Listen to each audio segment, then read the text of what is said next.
हाल? उम्मीद करता हूँ फिट होंगे, बेहतरीन होंगे, अपनी लाइफ अच्छे से एंजॉय कर रहे होंगे। हम तीनों की तरह आज एक और वीडियो, और उसका टाइटल है जी पार्ट 3 है जी, buried secrets India Pakistan partition, Jinnah's deal with the devil 1939 to 47 और पोशीदा सच। ओरिजिनल वीडियो का लिंक डिस्क्रिप्शन में, कल आजमीन को भी सपोर्ट करें, हमें भी सपोर्ट करें। मेरा नाम है राणा मोहम्मद, मेरे साथ हैं Nadeem Iqbal. So guys let's start. अज़ीज़ दोस्तों, मैं चैनल में खुशामदीद। हाँ तो नाजरीन, आज बात करेंगे हम थर्ड पार्ट की। पहले दो पार्ट में हमने देखा किस तरीके से इंडिया के ख़िलाफ़ साजिश की गई और किस तरीके से मुल्क के तोड़ने की प्लानिंग की मुस्लिम लीग और इनके हिमायतियों ने। अब इस थर्ड पार्ट में मैं डिस्कस करूंगा इस 3 लेयर्ड साजिश का। तो सिर्फ इंडिया के खिलाफ साजिश नहीं हो रही थी, जो साजिश कर रहे थे उनके खिलाफ भी, जो कर रहे थे उनके खिलाफ भी। तो इस साजिश में कौन जीता, कौन हारा और अल्टीमेटली क्या इंडियन कांग्रेस की और रिवॉल्यूशनरीज की गलती रही जिसके तहत ये मुल्क का बंटवारा हुआ। तो सारी बातें डिस्कस करते हैं। अच्छा, पहले थोड़ा पाकिस्तान की करंट की बात कर लूँ। बहुत से मैं देख रहा हूँ कमेंट्स में व्यूअर्स कह रहे हैं इंडियन साइड से स्पेशली कि भाई फंडामेंटलिज्म है, रेडिकलिज्म है, इसकी वजह से ही पाकिस्तान के ये हाल हैं। तो बात आपकी दुरुस्त है मगर 100% ट्रू नहीं है। क्यों? क्योंकि कायदे आज़म तो बिल्कुल भी नहीं थे मजहबी, लियाकत अली खान भी कोई इतने ज़्यादा नहीं थे, ये जो शहीद हुसैन सोहरावर्दी थे ये लोग भी इतने ज़्यादा नहीं थे। तो ये क्या पैराडॉक्स है? तो देखो, इस पैराडॉक्स को समझने के लिए मतलब मैं आपको एक सिंपल सा एग्जांपल देके बताता हूँ कि पाकिस्तान में कोई बंदा रिलीजियस नहीं है। बहुत majority are not religious people, they are not fundamentalists. Pure तरीके की यहाँ एक्टिंग हो रही है। अब आप कहेंगे क्या बात है? तो बात यह है जी कि हिंदुस्तान की तरह नहीं है यहाँ, पाकिस्तान हिंदुस्तान की तरह नहीं है। हिंदुस्तानी एक खुददार कौम है, अपने हकों के लिए लड़ना जानते हैं, उनके साथ कोई धक्का नहीं कर सकता। लेकिन पाकिस्तान में ऐसा नहीं है। पाकिस्तान में क्या है, ये कभी कौम बन ही नहीं सका। ये एक हुजूम है, एक भीड़ है। ये वही भीड़ है जो TLP के ये मौलाना साद रिजवी और खादिम हुसैन रिजवी जैसे लोग जो कि माने हुए दहशतगर्द हैं हमेशा लेके आते हैं। यही भीड़, ये जो JUI वाला मौलाना है, मौलाना डीजल फजलुल रहमान, ये हमेशा लॉन्ग मार्च निकालता है, ये देवबंदी है। आपको क्या लग रहा है बहुत ही ज़्यादा इनके रिलीजियस इंक्लिनेशंस हैं? ऐसा नहीं है भाई। जो लोग आए हैं, मौलाना डीजल जो फजलुल रहमान है, इसका क्या काम है? ये करते हैं बेसिकली डीजल की स्मगलिंग। 2007 में विकीलीक्स हुआ था। इन्होंने उस टाइम अमेरिकन एम्बेसडर को बुला के कहा जी मुझे वीज़ा दो और पैसा लाओ। बोले आप फ़ौज को इतना पैसा देते हो, वो कत्ल गारत करते हैं। बोले जी हमें दे दो, हम सस्ते में कर देंगे आपका, जैसे बताओ वोट दे देते हैं, आप डॉलर प्लीज़ ट्रांसफ़र कर दें। तो ये बात विकीलीक्स की है, मैं अपनी मन से नहीं बना के बोल रहा हूँ। इन्होंने ही 2016 में वीमेन प्रोटेक्शन एक्ट आया था, बहुत अच्छा स्टेप था जिसमें वीमेंस के राइट्स की, डोमेस्टिक वायलेंस की बात की गई थी। बट इन्होंने क्या किया, उसका अपोज किया। जिस आदमी ने डोमेस्टिक वायलेंस किया था उसे इन्होंने शहीद बता दिया। तो ये जो शहादत जो है ना, जो जिस आदमी ने धक्का किया उसे शहीद, ये अभी से नहीं हो रहा है, शुरू से हो रहा है। और सारे के सारे रूट्स आपको मिलेंगे 47 में, 39 से 47 के बीच में, राइट। अच्छा, जो लोग आ जाते हैं, अभी करंट की बात चलिए तो बता देता हूँ। बहुत से लोगों को चलता है बड़े मजहबी लोग हैं। तो भाई ये मजहबी लोग नहीं हैं, ये वो आदमी है जो कीमा नान के चक्कर में आया है और पार्टी कर रहा है। ये वो आदमी है जिसकी आप शक्ल देखना पसंद नहीं करते। आप अपनी कार से उतरते हैं जिसकी तरफ आपका टेंशन नहीं है। अब ये पहली बार शहर में घुसता है, इसे टेंशन मिलता है। जिसको चाहे थप्पड़ मार दिया, जो चाहे गाड़ी तोड़ दी, दुकान लूट ली। एक लॉन्ग मार्च में एक बेचारा बर्गर पैटीज़ वाला था, उसकी दुकान लूट ली, सारी बर्गर पैटीज़ खा गए। तो क्या है ये देखिए पार है। ये लोग वो नहीं हैं, ये वो लोग हैं जो सोसाइटी के डाउन ट्रॉडन लोग हैं। इन्हें अपॉर्चुनिटी मिलती है अपनी पावर एक्सर्ट करने की, और ये ह्यूमन साइकोलॉजी है। अगर आप मैस्लोज नीड ऑफ हायरार्की पढ़ें तो नंबर 1 पे फिजियोलॉजिकल नीड्स आती हैं। आदमी की पावर का स्ट्रगल उसके अंदर इनहेरेंटली बिल्ट होता है। बहुत से लोग इसे एक्नॉलेज नहीं करते, लेकिन दिस इज़ ट्रू। और यही सेम काम हो रहा था 1937, 38, 39 में। पिछले पार्ट में मैंने बताया किस तरीके से कांग्रेस ने बेवकूफ़ी से मिनिस्ट्री में रिज़ाइन कर दिया। इन्हें लगा हम पब्लिक हीरो बन जाएंगे, लेकिन रिजल्ट हुआ उल्टा। अंग्रेज़ ने इन्हें डाला जेल में और जिन्ना साहब के साथ की साजिश। जिन्ना मिले चर्चिल से, उन्होंने कहा जी 8.5 लाख मुसलमान सोल्जर्स मैं आपको भर्ती करा के दूंगा। ब्रिटेन जंग लड़ रहा था, हार रहा था। पिछले पार्ट्स में मैंने बोली है बात। इन्होंने कहा जी करा के दें। इन्होंने कहा बदले में क्या चाहिए? बोले जी मुझे पाकिस्तान दे दो, और 3-4 इनकी डिमांड्स थी, जिसमें इन्होंने पुंछ में कहा था जी हथियारबंद लोग भेजो। आर्म्स एक्ट था ब्रिटेन का, उस वक्त कहा था कि इसमें थोड़ी रिलैक्सेशन दो। तो खैर, अब लेकिन बात यह है कि अब आपको ये समझना पड़ेगा कि उस वक्त सियासत क्या हो रही थी। तो देखिए, सियासत समझने के लिए मैं आपको ये बता देता हूँ कि सबसे पहले मैं बात करता हूँ पंजाब की। तो देखिए, पंजाब की कुछ भी समझने से पहले हर स्टेट की बात करेंगे, पंजाब की, यूनाइटेड प्रोविंसेस की, बंगाल की, यहाँ से आपको सब समझ में आ जाना। तो पंजाब में देखिए हो क्या रहा था। मैंने बताया कांग्रेस अर्बन सीट जीती थी। गांव में जो था यूनियनिस्ट पार्टी का कब्जा था। अब गांव में 4 ग्रुप होते थे मेनली। पहले थे मुस्लिम लैंडलॉर्ड, मुस्लिम ज़मींदार। दूसरे थे सरदार जो सिख थे, ये 15% पॉपुलेशन के होते थे माइनॉरिटी, लेकिन इनकी पूरा जोर चलता था। क्यों? क्योंकि इनकी हुकूमत रही थी 60-70 साल की, इनकी रीसेंट हुकूमत थी महाराजा रणजीत सिंह की, और अमीर तबका होता था। अच्छा, फिर आती थी मनी लेंडर क्लास। ये आड़तिये जो थे, ये थे हिंदू बाणिये, जिन्हें बानिये कहते हैं, वैश्यास, गुप्ता, अग्रवाल, सिंगला, और फिर खत्री बानिये। तो ये अरोड़ा वगैरह ये जो लोग होते थे। अच्छा, इंटरचेंजेबल होता है, तो बहुत से अरोड़ास आप देखें पग भी पहनते हैं जैसे सरदार पहनते हैं, बहुत से विदाउट पग वाले भी होते हैं। तो ये बेसिकली सिख और हिंदू क्लास एक क्लास थी, राइट। फिर आती थी मुस्लिम पीजेंट्री, मुस्लिम रियाया तबका। अच्छा, चौथी एक जो पार को होल्ड करते थे वो होते थे जो लोकल रिलीजियस मैन होते थे, मदारिस के ओनर वगैरह, राइट। अब देखें पंजाब में क्या हुआ। जिन्ना साहब ने लैंड ओनर से तो कहा तुम्हारी ज़मीन छीन लेंगे, लेकिन बात यह है कि लैंड ओनर पे उनसे कहा भाई हम करें क्या? बोले मैं आपको एक इंटरेस्टिंग बात बताता हूँ कि प्री पार्टीशन पंजाब में राइट्स कम होते थे, जितने ज़्यादा आपको यूनाइटेड प्रोविंसेस या बंगाल में मिलेंगे उसके मुकाबले कम थे। क्यों? क्योंकि यहाँ पे लोग आर्म्ड थे। सिखिज्म जो है, सरदार जो हैं और यहाँ के जो लोग जो हैं, देवर आर्म्ड पीपल। शुरू से ही आर्म्ड रखा जाता था। पहले के जो वॉर्स वगैरह होते थे तो उसमें जो पहले की बैटल फॉर्मेशन की टैक्टिक ये होती थी कि soldiers were required to have a horse in their own firearm. तो जो उनको हायर करते थे वो नहीं देते थे, तो आपको हर घर में एक घोड़ा ज़रूर मिलता था और हर घर में एक बंदूक ज़रूर मिलती थी। और सिंपल सी बात है, जहाँ बंदूक होती है वहाँ कोई गुंडा एलिमेंट आ ही नहीं सकता। अब यूएस में सब कुछ है, सारे प्रॉब्लम्स हैं, लेकिन गन लॉज हैं तो आपको गुंडा फैक्टर नहीं मिलेगा। आपको ऐसा नहीं मिलेगा कोई आपसे हफ्ता मांग रहा है कि निकालो जी हफ्ते के बाद पैसे, ये नहीं मिलेगा। अगले को पता है, अगले पे फायर आर्म है, सेमी ऑटोमेटिक ऑटोमेटिक है, चला दिया तो उसी टाइम गेम ओवर हो जाना। तो गन लॉज का ये पॉजिटिव पॉइंट्स भी हैं, लेकिन नेगेटिव पॉइंट्स भी ऑफ कोर्स बहुत सारे हैं। लेकिन पंजाब वॉज हैविली आर्म्ड। अच्छा, अब जो मिडिल क्लास था, जो मुस्लिम पीजेंट्री थी, फिर एक नई क्लास बनी जिसे फौजी क्लास कहा जाता था। तो होता क्या था, आर्मी से लोग रिटायर होके आते थे, मेजरली सरदार होते थे, हिंदूज़ का मिलिटेंट विंग मान लें आप सरदारों को, और दूसरे होते थे मुसलमान। अच्छा, जनरल तबका अलग होता था जो कि ऑफिसर लेवल के थे। अब ऑफ कोर्स टॉप पे ब्रिटिशर्स थे, मिडिल लेवल पे इंडियंस बाद में ऑफिसर बनना शुरू हुए। जेसीओज लेवल जो जवान होता था, जो फौजी होता था, वो 31 साल की उम्र में उसे रिटायर कर देते थे। अच्छा, रिटायर के बाद ब्रिटिश आर्मी में जो पंजाब में स्पेशली ज़मीन अलॉट की जाती थी, ये अभी तक सिस्टम चल रहा है। तो ज़मीन की जो हवस आप देखते हैं पंजाबी जनरल्स या बाकी जनरल्स में, वो अभी की नहीं है, बहुत पुरानी है। इसके हिस्टोरिकल रूट्स हैं। तो इनको ज़मीन मिल जाती थी। अच्छा, जो सरदार होते थे और जो ये मुस्लिम्स होते थे, तो इनमें एक डिसेंट अच्छा रिलेशनशिप था। देखिए, आप अगर बात करते हैं तो यहाँ पे जो मेजॉरिटी मुस्लिम्स हैं वो कन्वर्ट हुए। अब कमर जावेद बाजवा आर्मी चीफ जो थे, कौन थे भाई? बाजवा कौन होते हैं? बाजवाज आर सिक्स।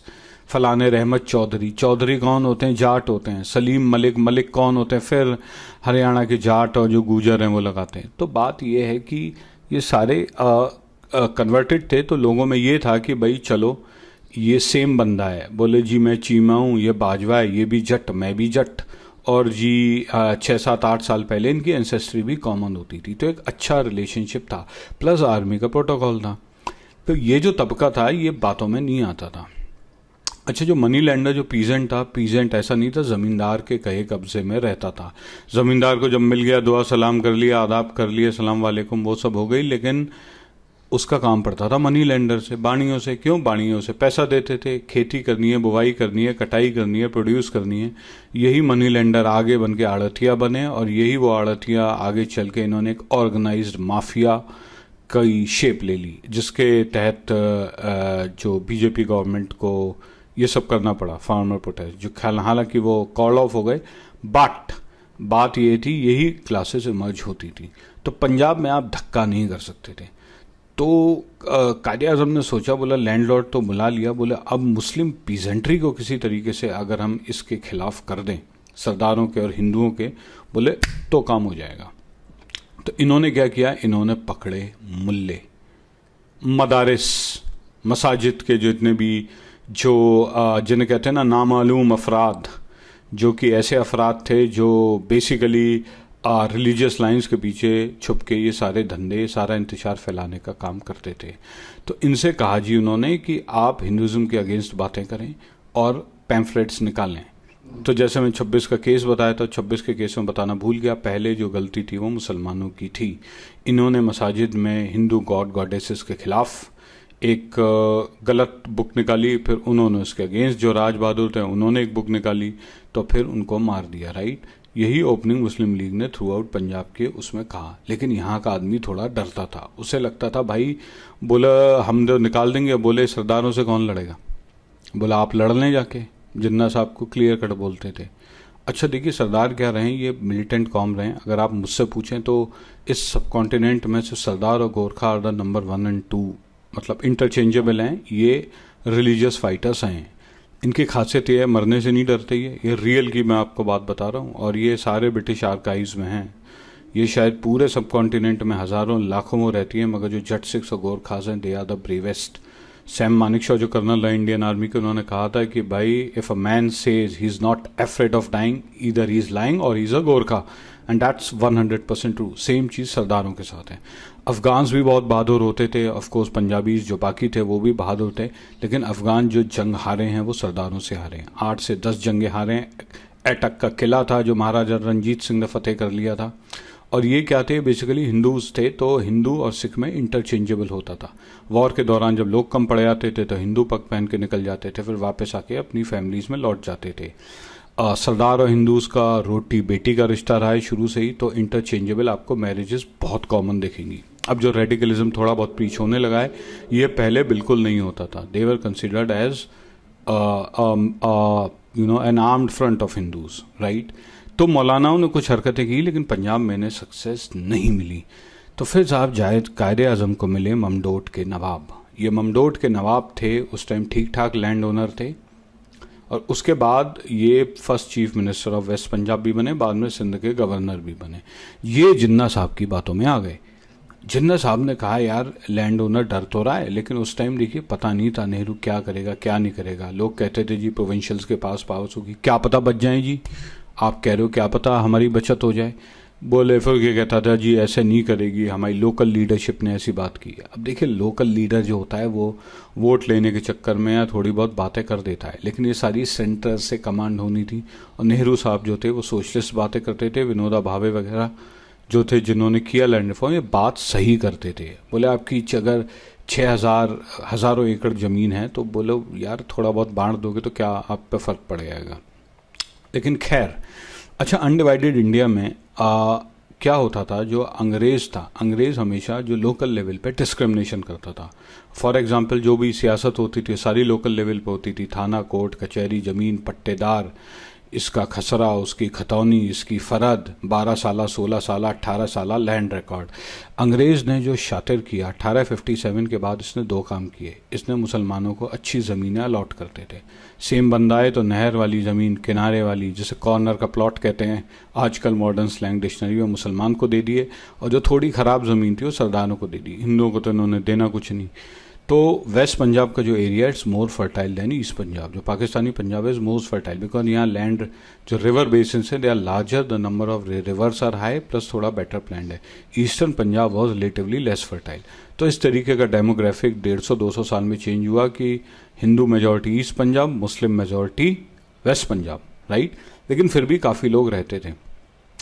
अब ये थोड़ा बहुत अंग्रेज डिस्क्रिमिनेशन करता था। दूसरा जो सबसे इम्पॉर्टेंट डिस्क्रिमिनेशन करता था वो करता था रिलीजियस प्लेसेस में।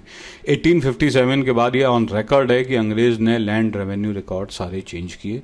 इन्होंने बेसिकली जो ज़मीन की जो मालिकाना हैसियत थी वो चेंज कर दी। अब देखें, एक बात मैं आपको बताता हूँ, पाकिस्तान में जितने भी रिलीजियस प्लेसेस हैं ये सारे के सारे डिस्प्यूटेड हैं, आज भी हैं। अब तो खैर क्या ही होने, 47 से पहले सारे डिस्प्यूटेड थे, क्योंकि ये एलिगेशंस लगते थे कि भाई ये हिंदूज़ की प्रॉपर्टी थी, आपने तोड़ के यहाँ पर जो भी चीज़ें बनाई। अब बाबरी मस्जिद का केस क्या था, कोर्ट ने क्या फैसला किया, लैंड रिकॉर्ड मंगाए ना, जो रामलला का और आपके जो भी वक्फ बोर्ड का केस लड़ा उसमें भी 8-10 पार्टियाँ खड़ी हो गई कि भाई मेरा है मेरा है मेरा है, लेकिन लैंड रिकॉर्ड बनाया और उसके बाद उन्होंने डिसीजन लिया। तो ये जो यहाँ का मौलाना और ये जो मदारिस वाले थे ये हमेशा डर के रहते थे, बोले यार कल को कोर्ट का ऑर्डर आ गया, बोले मैं खाली करना पड़ेगा। और क्यों, ये सारी कब्ज़े की चुराई हुई ज़मीन थी। मैं डिटेल में नहीं जाऊँगा क्या हुआ, लेकिन बेसिकली चोरी चकारी का माल था, ये प्रॉपर्टी पे कब्ज़ा किए हुए बैठे थे। तो इन्हें जो थे ममडोट के नवाब, इन्होंने उनसे कहा, बोला देखो पंजाब में डिवीज़न होगा, बोला सारी प्रॉपर्टी कि कौन इसको करेगा, आपको सारी प्रॉपर्टी मिल सकती है। बोले आप ये बस काम कर दें, एजिटेशन करें, को दंगे इंतशार करें। अच्छा, पंजाब को बता दूं, पंजाब में 25% हिंदू और सिख थे, लेकिन 50% एग्रीकल्चर लैंड और 2/3 67% कमर्शियल लैंड पर हिंदूज और सरदारों का कब्ज़ा था। यानी 25% लोगों के पास रफली 70% लैंड थी और आप 75 के पास 25% बची, राइट। तो basically an average Hindu sardar was 3 or 4 times richer than an average Muslim, right. लेकिन उसके बावजूद लोकल लेवल पे अच्छे से रहते थे। अब क्या हुआ, अच्छा इस चीज़ को आप देखेंगे, जो बंटवारा हुआ, तो बंटवारे के बाद इंडिया पाकिस्तान की बहुत सालों तक जो इवैक्वी प्रॉपर्टी बोर्ड ट्रस्ट था उसकी बहुत जंगें हुई हैं। इंडिया कहता था जी जो मुसलमान प्रॉपर्टी छोड़ के गए हैं वो है 38.1 बिलियन रुपीज़ की, सॉरी 3.8 बिलियन रुपीज़ की, और जो हिंदू छोड़ के गए हैं वो है 38.1 बिलियन रुपीज़ की, यानी 10 गुना ज़्यादा। तो कंपनसेट करें, पैसे दें। अच्छा, पाकिस्तान कहता था जी जो मुसलमान भाग के आए हैं वो हैं 8.5 लाख, हिंदू गए 5.5 लाख, तो जी लोग भी ज़्यादा हैं तो हम तो नहीं देते। तो इस तरीके से चलता रहा। लेकिन बात क्या थी, ये प्रॉपर्टी गई कहाँ है ये प्रॉपर्टी? इस सारी प्रॉपर्टी चोरी के साथ दी गई नवाब ममडोट को और इन सारे ज़मींदारों को, चोरी से बांटी गई। इंडिया में नेहरू ने जो ये एनिमी प्रॉपर्टी एक्ट बनाया था उसके तहत जो यहाँ से रिफ्यूजीज़ गए थे, अरोड़ा, सरदार, सबको प्रॉपर्टी दी। इंडिया के डिफरेंट रीजन्स में प्लॉट दिए, मकान दिए। जो आदमी चांदनी चौक दिल्ली के रेडी लगाता था आज वो वहाँ मालिक बन बैठा है। यहाँ क्या हुआ, जो मुसलमान भागे उनको मिला सिर्फ जूता, उन्हें बोल दिया भाग जाओ कराची। कराची के बाहर इनकी कच्ची बस्तियाँ बना दी, वही लैयरी और ये सारी जो बस्तियाँ बनी, और ये मॉडर्न डे माफिया जो गढ़ है ना MQM का, ये यही था। इनको आपने पटक दिया कच्ची गलियों में, बस्तियों में, नाले कीचड़ गंदगी के बीच, और आपने क्या किया, सारी प्रॉपर्टी कब्जा ली। और ये प्लान कायदे आज़म साहब का बनाया हुआ था, इसमें हर आदमी की स्टैंप लगी थी।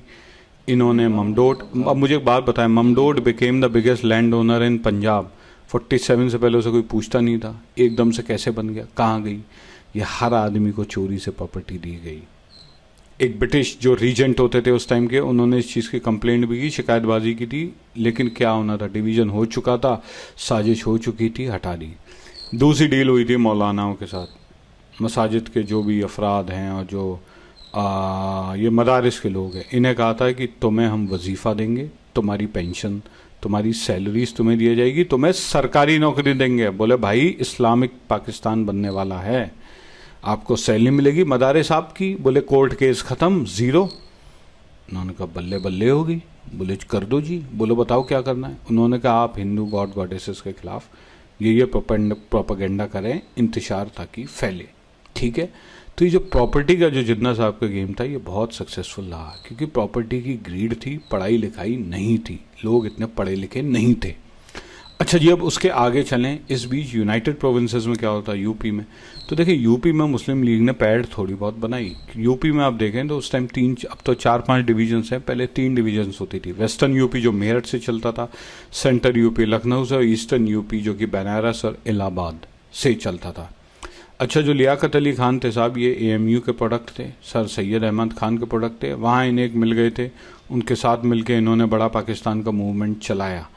अच्छा, मुजफ्फरनगर से ये इलेक्शन लड़ते थे, कभी जीतते थे कभी हारते थे। मुस्लिम मेजॉरिटी एरिया था, इन्हें सपोर्ट मिलता था।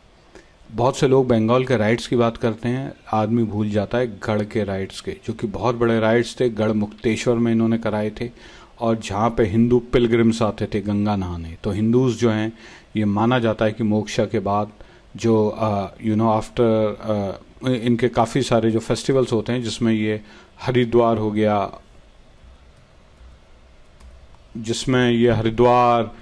और ये 4 कुंभा और यहाँ पे जाते हैं जो गढ़ वगैरह के जो थे। तो गढ़ गंगा में इन्होंने इंतशार फैलाया, इन्होंने बुलाए, और वहाँ पे भी इन्होंने वायलेंस कराया। ये ऑन रिकॉर्ड है, आप चाहें तो पुराने थाने की FIR निकाल के देख लें, मैंने स्टडी की हुई है तो बता रहा हूँ। इन्होंने ये सारे दंगे तब भी कराए थे। अच्छा, यूनाइटेड प्रोविंसेस में क्या था कि वहाँ पॉकेट्स थी, मुस्लिम पॉकेट्स थी, हिंदू पॉकेट्स थी। तो for example districts like Amroha आप और मुरादाबाद, आप इसे ऐसे जैसे अपना मोंटेगरी, लायलपुर, फैसलाबाद होता था, इस तरीके के ये एरियाज थे। और फिर लखनऊ, कानपुर, पहले कौनपुर, CAWN कानपुर कहते थे, राइट। फिर इलाहाबाद, ये सारी की सारी थोड़ी मुस्लिम बेल्ट्स थी। यहाँ पे इन्होंने क्या किया, इन्होंने वही काम, देखिए यहाँ पे गुंडाइज्म आसान था, यहाँ पे इंतशार फैलाना थोड़ा आसान था। क्यों? लोग आर्म्ड नहीं थे, सिख पॉपुलेशन थोड़ी कम थी, राइट। तो यहाँ पे इंतशार फैलाना आसान था, जो कि इन्होंने फैलाया। लेकिन इनको धक्का लगा 37 से 39 जिन्ना साहब सोच रहे थे कि अब हम यहाँ पर भी कुछ वायलेंस के एक्ट करेंगे ताकि जल्दी हमें पाकिस्तान मिल जाए। 37 में साहब लखनऊ में शुरू हो गए शिया और सुन्नी के दंगे। तो उससे इन्हें बहुत धक्का लगा, इनको बैकसीट लगी। ये जिनसे दंगे करवाना चाहते थे वो आपस में खुद लड़ने, मरने और भिड़ने लगे। तो इन्होंने क्या किया, इन्होंने कहा यार ये दंगे रोके जाएं। तो पहली बार वो चीज़ आई जो आज तक यूपी की पॉलिटिक्स में, इनफैक्ट पाकिस्तान की पॉलिटिक्स में चल रही है, वो आया गुंडा अलायंस। आप कहोगे गुंडा एलिमेंट्स जो थे, जो गुंडे थे, उनके साथ अलायंस पहली बार पॉलिटिक्स में हुआ, जो यूपी में स्टार्ट किया, जैसे कायदे आजम जिन्ना साहब ने स्टार्ट किया।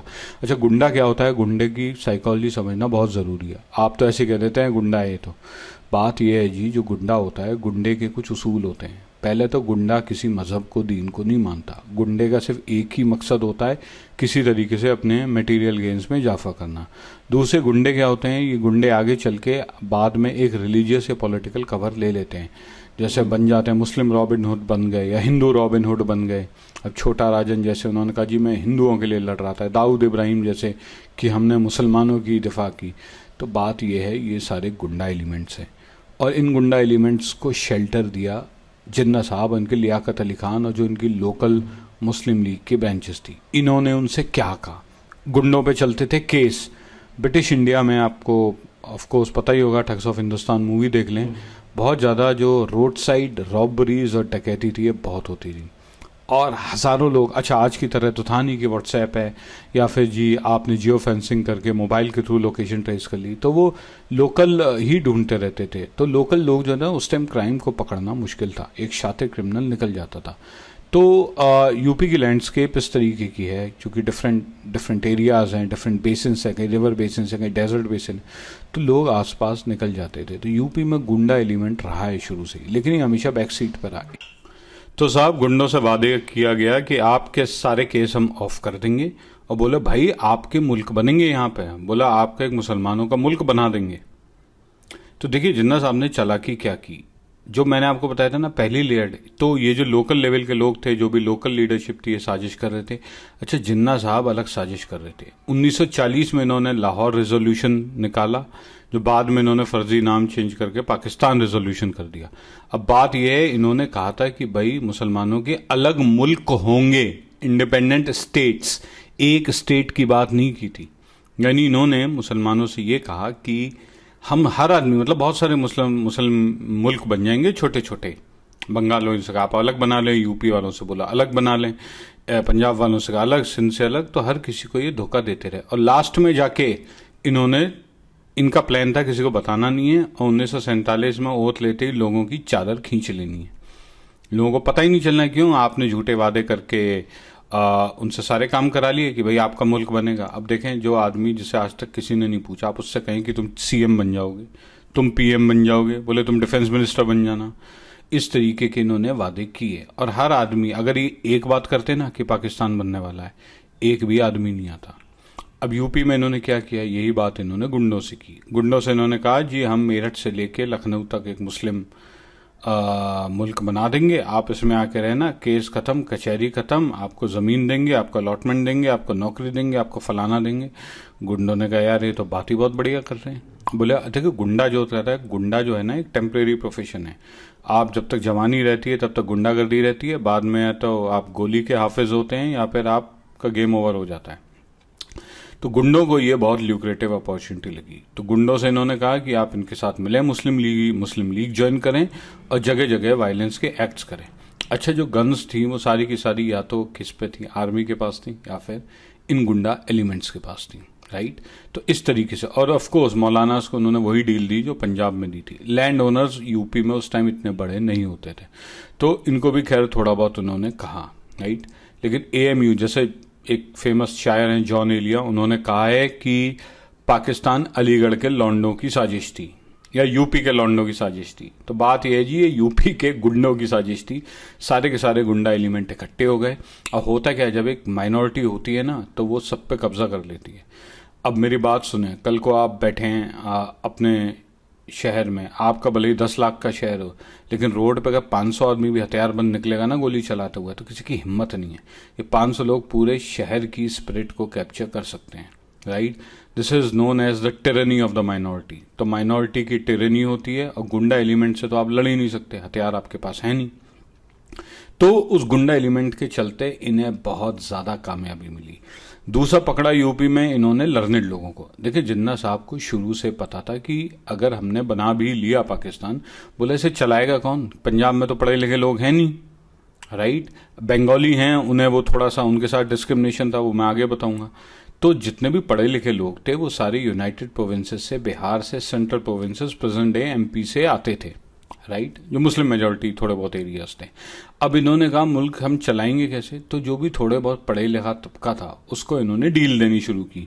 किसी से बोला तो मैं पाकिस्तान रेडियो में एक खातून थी मोहतरमा, उनसे बोला मैं तुम्हें पाकिस्तान रेडियो में लगवा दूंगा, किसी से बोला मैं तुम्हें वहां लगवा दूंगा। अब बात सुने, ये वो लोग थे जो खुद ही अपनी जॉब में जिन्हें प्रमोशन नहीं मिल रहा था। यानी आप जो क्लास की लोअर बॉटम वाला है उसको आप कह दें कि जी मैं आपको ये बना दूंगा वो बना दूंगा, उन्होंने कहा वेरी गुड, बोले यहाँ तो हमारा कुछ होना नहीं है। अच्छा, इसी बात से मैं एजुकेशन पे आ जाता हूँ। तो देखिए, जो एजुकेटेड जो तबका था ना वो हिंदूज थे। अब एक बहुत बड़ा ग्रीवांस जो था मुस्लिम कम्युनिटी में कि वो कम्पीट नहीं कर पाते थे। क्यों, आपने एक कंपटीशन लिखा, 100 वैकेंसी हैं, तो 100 वैकेंसी में पता चला साहब 80 हिंदू सेलेक्ट हो गए, 15 सरदार हो गए, 5 सीटें आपके यहाँ आई, राइट। उसमें भी फिर टॉप परफॉर्मर देखे जाते थे। तो ये बहुत बड़ा इशू था। लेकिन अब इसमें करें क्या, आपको कोई ना, आप डिस्क्रिमिनेशन तो नहीं ना कर सकते कि भाई आप मत बैठो, या जॉब्स में अब रिजर्वेशन उस टाइम नहीं होती थी। तो फिर क्या हुआ, बहुत से मुस्लिम ग्रुप्स जैसे पंजाब में मिले सिकंदर हयात से, उन्होंने कहा जी हमारी भर्ती कराओ। सिकंदर हयात ने कहा जी आप पहले फिजिकल टेस्ट करा लेते हैं, क्योंकि बोला अगर रिटर्न रखा पहले तो बोला तो फिर तो आपका सिलेक्शन होना नहीं।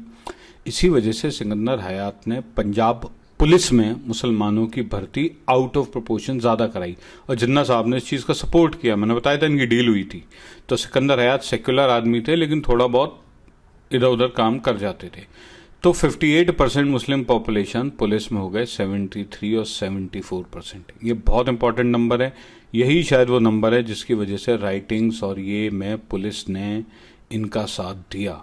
अगर पुलिस न्यूट्रल होती या पुलिस का जो डेमोग्राफिक्स रिलीजियस डेमोग्राफिक्स इक्वल होता, लेकिन बात यही थी मुसलमान अनफॉर्चुनेटली compete नहीं कर पाते थे हिंदूज के साथ। तो इस तरीके की चीज़ हुई। तो जिन्ना साहब ने क्या किया, लेकिन जिन्ना साहब को पता था कि भाई आखिर मुल्क को चलाना है, तो इन्होंने मीडियोकर लोगों को ऑफर देना शुरू कर दिए। किसी को बोला जी मैं तुम्हें पाकिस्तान स्टेट बैंक का चेयरमैन लगवा दूंगा, किसी को बोला पैमरा बना रहा हूँ वहाँ ये लग जाना, किसी को एक बताते हैं साइंटिस्ट था जिससे साइंस का एस भी नहीं आता था, उन्होंने उसे किसी पता नहीं केमिकल लेबोरेटरी का हेड लगवा दिया। तो जितने भी कहते हैं ना कहीं का ईंट कहीं का रोड़ा, तो इन्होंने सारे लोग पकड़ के सबसे वादे कर दिए और सबको अपनी तरफ मिलाने की कोशिश की। अब असल में उनके साथ क्या हुआ, एक इन्होंने हिंदू भी पकड़ लिए थे जोगिंदर नाथ मंडल, तो ये बंगाली बाबू थे, बाबू मोशाय, ये लॉ मिनिस्टर भी बने पाकिस्तान के और फिर ये भागे अपनी जान बचा के, 2-3 साल ही रहे ये। इन्होंने कहा भाई बोले मैं चपरासी बनने को रेडी हूँ, यहाँ लॉ मिनिस्टर नहीं बनूंगा। उन्होंने कहा ये मुल्क नहीं टिकेगा। तो खैर उनकी अलग कहानी थी। तो अब सब बात करता हूँ मैं बंगाल की। बंगाल में क्या हो रहा था, देखिए जब पाकिस्तान रिजोल्यूशन हुआ तो 1940 में फजलुल हक थे जो कि मुस्लिम लीग के आदमी थे और उनकी वो चली थी, उनकी गवर्नमेंट थी, उन्होंने सपोर्ट किया, उन्होंने कहा वेरी गुड, उन्हें लगा था स्टेट्स बनेंगे। अच्छा 43 में क्या हुआ साहब, 43 में बंगाल में फेमाइन आ गया। तो बंगाल बेचारा इतना मतलब एक तरीके से मैं उसे कर्ज्ड स्टेट ही कहूँगा। बंगाल अगर आपको पता नहीं है तो ये पूरे सब कॉन्टिनेंट की इंटेलेक्चुअल कैपिटल रहा है। 1/3 आई थिंक राइस कल्टीवेट करता था, तो माछेर झोल जिसे कहते हैं, फिश एंड राइस इनकी स्टेपल डाइट होती थी, बनाते भी थे, खुद भी प्रोड्यूस करते थे, प्रोड्यूस सरप्लस थी। इन बंगाल बड़ा स्टेट था, west Bengal Hindu dominated, east Bengal Muslim dominated, basically peasant और लेबरर तबका था। तो हुआ क्या साहब, ये बंगाल धीरे धीरे गरीब हो गया। गरीबी की रीज़न बहुत थे, सबसे बड़ा रीज़न था ब्रिटेन ने इनको मतलब इतना जितना बंगाली को परेशान किया मेरे ख्याल से इतना किसी को नहीं किया होगा। कैलकाटा का इन्हें पोर्ट चाहिए था, वहाँ से ये ओपीएम की ट्रेडिंग करते थे, चाइना भेजते थे। चाइना को सबको पता है ओपीएम का एपिडेमिक हो गया था चाइना में, बंगाल में ऑप्रेस करते थे। प्लस जैपनीज़ का कभी अटैक हो गया तो स्कॉच्ड अर्थ पॉलिसी करते थे जिसके तहत सारी उनकी जो भी खेती थी और फसलें थी जला देते थे। तो बंगालियों ने बेचारों ने बहुत सहा है। अच्छा फिर क्या हुआ, early 19th century late 19th century में पॉपुलेशन बढ़ने लगी। देखिए पॉपुलेशन बढ़ाने वाले थे ईस्ट बंगाल के लोग जो कि कहते थे कि भाई बच्चा तो ऊपर वाले की अल्लाह की देन है, तो ये 8-8 10-10 15-15 20-20 बच्चे करने लगे। अब आपकी पॉपुलेशन अगर 20 साल में डबल हो रही है तो क्या होगा, वही हुआ, स्टेट के कॉफर्स एम्प्टी हो गए, सोशल सिक्योरिटी इन पे खर्च हो गई। और एक अमीर, इंडिया का सबसे अमीर जो स्टेट था, सिर्फ एक पॉपुलेशन डेमोग्राफिक्स के चलते जो कि ईस्ट बंगाल के मुस्लिम्स ने किया था उनके चलते ये एक गरीब स्टेट बन गया। क्योंकि आप खुद सोचें ना कि 1% मतलब 10% वर्किंग पॉपुलेशन, 90% लोगों का जो कि नॉन वर्किंग है, अनएम्प्लॉयबल है, अनएम्प्लॉयड नहीं अनएम्प्लॉयेबल लोगों का खर्चा कैसे उठाएगा। तो वही बंगाल के साथ हुआ, रिच स्टेट गरीब हो गया, गरीब हो गए तो फेमाइन हो गई। फेमाइन के बाद क्या हुआ साहब, उस टाइम ये थे आई थिंक फेमाइन मिनिस्टर शहीद हुसैन सोहरावर्दी थे। ये भी ब्रिटिश एजुकेटेड आदमी थे और ये भी लॉयर थे। तो इन्होंने क्या किया, इन्होंने थोड़ा बहुत ठीक ठाक अच्छा काम किया। लेकिन 47 में डायरेक्ट एक्शन डे में जो उन्होंने काम किया, शहीद मीनार होती थी, कैलकाटा का लाल बाजार, ये हुगड़ी हावड़ा रेलवे ब्रिज के आसपास था, वहाँ इन्होंने डायरेक्ट एक्शन डे कॉल जिसे कहते हैं ना, इमरान खान साहब जैसे कॉल देते हैं, तो ये कॉल दी जिन्ना साहब ने। कॉल का मतलब सीधा था कि वायलेंस करो। तो इन्होंने साहब कॉल में भीड़ जमा करा ली और जुमे की नमाज के बाद, ये इनका स्टैंडर्ड टेम्पलेट रहा। ये पहले जुमे की नमाज पढ़वाते थे, उसके बाद जो मौलवी मदारिस वाला है वो लोगों को भड़काता था तुम्हारे साथ ये हो रहा है वो हो रहा है। अरे भाई नमाज पढ़ाओ और जाने दो अगले को, तुम अपनी क्यों कमेंट्री दे रहे हो। इन्होंने लेकिन कमेंट्री की और इन्होंने अपने रिलीजन के अगेंस्ट बुक्स खुद छपवाई। ये ऑन रिकॉर्ड बात कर रहा हूँ। तो इन्होंने छपवाई क्यों, लोगों को उस टाइम पे अराउज करना था। इन्होंने जो कलकत्ता में किया, और अंग्रेज़ जो था, अब अंग्रेज़ के बारे में तो मैं क्या बोलूँ। अंग्रेज़ आई थिंक 14 अगस्त की बात है और 16-17 अगस्त तक ब्रिटिश पुलिस नहीं आई, यानी पूरी तरीके से वो इस साजिश में इन्वॉल्व थे। ना आर्मी आई, वहीं बैरकपुर का कैंटोनमेंट बोर्ड होता था, आर्मी ने भी वहाँ मूव नहीं किया। और हुआ क्या, अनआर्म्ड हिंदूज। देखिए जो जब लिटरेसी आ जाती है ना तो आदमी का वायलेंस इन चीज़ों से थोड़ा सा कम हो जाता है, वो बिजनेस ओरिएंटेड हो जाता है। और हिंदू कम्युनिटी उस टाइम इतना ज़्यादा उन्हें लड़ने का एक्सपीरियंस नहीं था, तो इन्होंने खून खराबा किया। लोग बताते हैं, मैं गोरी डिटेल्स आपको नहीं दूंगा, आप पढ़ लीजिएगा इंटरनेट पे, बट बताते हैं कि Hooghly river tern into a red. बहुत इन्होंने सारे वो हथियार, लाठी, छुरे पता नहीं क्या क्या इन्होंने इस तरीके के एक्ट किए। अच्छा, फिर इन्हें बचाया किसने? तो सरदार थे जो टैक्सी ड्राइवर्स थे, तो उन्होंने फिर गैंग बनाया और उन्होंने रिटेलिएट करना शुरू किया, तब जाके थोड़ा बहुत बैलेंस हुआ। तो सरदार माइनॉरिटीज़ ने फिर इन्हें बचाया और क्या कहते हैं, फिर ये शुरू हुए। अच्छा, जैसे ही ये ख़त्म हुए उसके बाद ये वायलेंस की न्यूज़ पे थी नाव खाली, जो कि ईस्ट बंगाल अभी बांग्लादेश में, वहाँ सेम राइट्स हुए, one of the biggest riots. Unestimated reports कहती हैं 5,000 से 20,000 कैजुअलिटी, लेकिन पता नहीं कितनी है, गॉड नोस। बट रियलिटी ये है कि इन्होंने हिंदू से कहा भागो, तुम्हारा मुल्क बनना है, वहाँ पे जाओ, दुकानें हमारे नाम कर जाओ, सब कुछ जो कुछ हुआ आई कैनॉट। और जिन्ना साहब बड़े खुश थे, इन्हें लग रहा था इनका प्लान सक्सीड कर रहा है। यही आग फिर बिहार में लगी, बिहार के सासाराम और सीवान डिस्ट्रिक्ट में जो हुआ, छपरा में जो हुआ, वो सारे के सारे यही राइट्स हुए। तो ये राइटिंग चल रही थी साहब। अच्छा, मैं आपको बता दूं, जिन्ना साहब ऐसा नहीं है। जिन्ना साहब ने जब ये हरकतें शुरू की तो आपको जान के हैरानी होगी कि बहुत से, इनफैक्ट देखिए, मेजॉरिटी मुस्लिम उनके साथ नहीं थे। उनके साथ कौन थे? गुंडा एलिमेंट्स, मदारिस मसाजिद के लोग, लैंडलॉर्ड, ये तबका उनके साथ था। तो मुसलमान खड़े हो गए उनके साथ। और कौन थे? अल्लाह बख्श सुमरो थे, वो खड़े हो गए सिंध में। उन्होंने कहा भाई ये आप क्या कर रहे हैं? इसके अलावा ऐसे बहुत से लोग थे जिन्होंने उनके खिलाफ एजिटेशन किया। मैं डिटेल्ड बताऊंगा कौन कौन थे। ये बेचारे वो मुहिब वतन मुसलमान थे जिनका नाम ही इरेडिकेट कर दिया गया, जिन्हें ना कभी पाकिस्तान ने तो क्या एक्नॉलेज करना था, इंडिया ने भी कभी इन्हें एक्नॉलेज नहीं किया। लेकिन रियलिटी क्या थी? अगर आप परसेंटेज स्टैटिस्टिक्स देखें तो 10 में से 8 से 9 मुसलमानों ने इसका अपोजिशन किया था कि we do not want partition, we want to stay with India. लेकिन मुस्लिम्स के अंदर भी 5% माइनॉरिटी उन पर भारी पड़ गई, जो कि मिलिटेंट और आर्म थी। तो अब मैं दोस्तों आपको बताऊंगा उन वतन परस्त मुसलमानों के बारे में जो अनफॉर्चुनेटली जिनका हिस्ट्री से नाम हटा दिया गया। ये पूरे यूनाइटेड इंडिया के one of the biggest revolutionaries थे। इन्होंने मुस्लिम लीग को ख़त्म करने की पूरी कोशिश की। इनको किसी ने आज तक एक्नॉलेज नहीं किया। बहुत बड़ी इन्होंने मूवमेंट चलाई, लेकिन हिस्ट्री के पेजेस से इनका नाम तारीख से मिटा दिया गया। तो आप भाई स्क्रीन देखें, ये कौन लोग थे। तो साहब पहले ये जो दिख रहे हैं, इनायतुल्लाह खान साहब थे, इस्लामिक स्कॉलर थे, मैथमेटिशियन थे, सिविल सर्वेंट रहे। इन्होंने खाकसार मूवमेंट बनाया था जिसमें इन्होंने कहा था जी पार्टीशन के अगेंस्ट थे। और ये थे पहले इनग्लोरियस बैस्टर्ड्स, जिनको पता नहीं है मूवी देख लें। इन्होंने क्या किया था? इन्होंने जिन्ना साहब की पॉलिटिक्स के अगेंस्ट जाके उनके खिलाफ खाकसार मूवमेंट चलाया और उनको असैसिनेट करने के मल्टीपल अटेम्प्ट्स किए। अब जिन्ना साहब उन सारे अटेम्प्ट से बच गए। दूसरे जो दिख रहे हैं, ये साहब जो बैठे हुए हैं नीचे दाढ़ी वाले, ये हैं पीर सबगातुल्लाह शाह राशदी। ये साहब सोरे बादशाह इन्हें कहते थे, सुन्नी सूफी मुस्लिम थे, राइट। तो इनके साथ बहुत बुरा हुआ। इन्होंने, जिन्ना साहब ने जो भी की थी तकरीर कर दी थी, तो ये एक ही जवाब में बात कहते थे, वतन या कफन, आज़ादी या मौत। इन्होंने कहा मैं इंडिया से अलग ना होऊंगा, ना किसी को होने दूंगा। और बहुत सारे पार्टीशन के दौरान इन्होंने हिंदुओं को बचाया। और इनके साथ क्या हुआ? 1943 में इन्हें अंग्रेज़ ने फांसी पर लटका दिया एक झूठे केस में। फिर दिख रहे हैं मगफूर अगाजी, ये साहब बिहार के थे, मुजफ्फर डिस्ट्रिक्ट एक होता था वहाँ के थे। जनरल सेकेंडरी रहे ऑल इंडिया जमहूर मुस्लिम लीग के, जो कि इन्होंने ऑल इंडिया मुस्लिम लीग के खिलाफ एक पार्टी बनाई थी, राइट। इनका कहना था कि हम हज़ारों साल से महफूज हैं और हम लड़े हैं। हम हिंदुओं के साथ मिलके कंधे से कंधा मिला के इन मुग़लों के, इन तुर्कों के, इन अरबियों के हम खिलाफ लड़े हैं। हमारे मज़हब भले ही सेम हो, लेकिन ये हमारे दुश्मन हैं। तो अब देख सकते हैं ये साहब कितनी अच्छी बातें करते थे, राइट।